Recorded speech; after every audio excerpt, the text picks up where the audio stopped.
Facebook shuts down groups where Boogaloo suspects posted before attacks. New York Facebook said it will continue to review groups on its platform associated with the extremist Boogaloo movement after it emerged that suspects in the shooting deaths of 2 law enforcement officers in California had posted on Facebook prior to the attacks. Stephen Carrillo, 32, faces a federal murder charge in the May 29 drive-by shooting of David Patrick Underwood, a Federal Protective Services officer, in Oakland. Carrillo is also a suspect in the June 6 murder of a Santa Cruz sheriff's deputy, authorities said. At the time of the attacks, Carrillo was an active-duty staff sergeant stationed at Travis Air Force Base. A second man, Robert Alvin Justus Jr., is alleged to have driven the van used in the Oakland shooting. The FBI believes both men are associated with the Boogaloo movement, which federal officials say is not a defined group, but rather the ideology of heavily armed extremists who want to fight back against perceived government tyranny. It's on our coast now, this needs to be nationwide. It's a great opportunity to target the specialty soup boys, Carrillo said in Facebook group message on May 28, an FBI special agent wrote in a federal criminal complaint filed Tuesday. Soup boys is an apparent reference to federal law enforcement officers. Federal agencies, many known by their acronyms like FBI, are sometimes called alphabet agencies.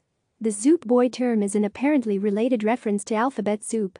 The post was followed by 2 fire images and a link to a YouTube video showing a large crowd violently attacking 2 California Highway Patrol vehicles, according to the complaint. "Let's boogie," Justus responded, according to the complaint.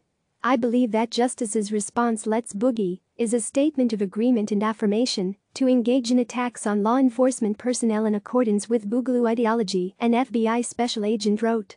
The messages were released after federal authorities obtained a search warrant for Carrillo's Facebook records. On the morning of the May 29 attack, according to the complaint, Carrillo commented on Facebook, "If it kicks off, it's kicking off now, and if it's not kicking off in your hood, then start it. Show them the targets." Carrillo allegedly added, "Go to the riots and support our own cause. Show them the real targets. Use their anger to fuel our fire. Think outside the box. We have mobs of angry people to use to our advantage." According to authorities, Carrillo and Justus went to the protests in Oakland that night, and while Justus drove, Carrillo opening fire on officers guarding the courthouse at the federal building, while protesters marched in the streets nearby, killing 1 guard and seriously injuring another. Facebook said Tuesday it has removed Facebook groups Carrillo and Justus were members of and is reviewing other Boogaloo Facebook groups. Facebook has banned the use of the term Boogaloo and approximately 50 other derivatives of the term when they are accompanied by images or statements depicting armed violence, a spokesperson told CNN Business Wednesday. Commenting on the California attacks, the spokesperson told CNN Business Tuesday night, "We designated these attacks as violating events and removed the accounts for the 2 perpetrators along with several groups. We will remove content that supports these attacks and continue to work with law enforcement in their investigation." Click subscribe to receive the latest news.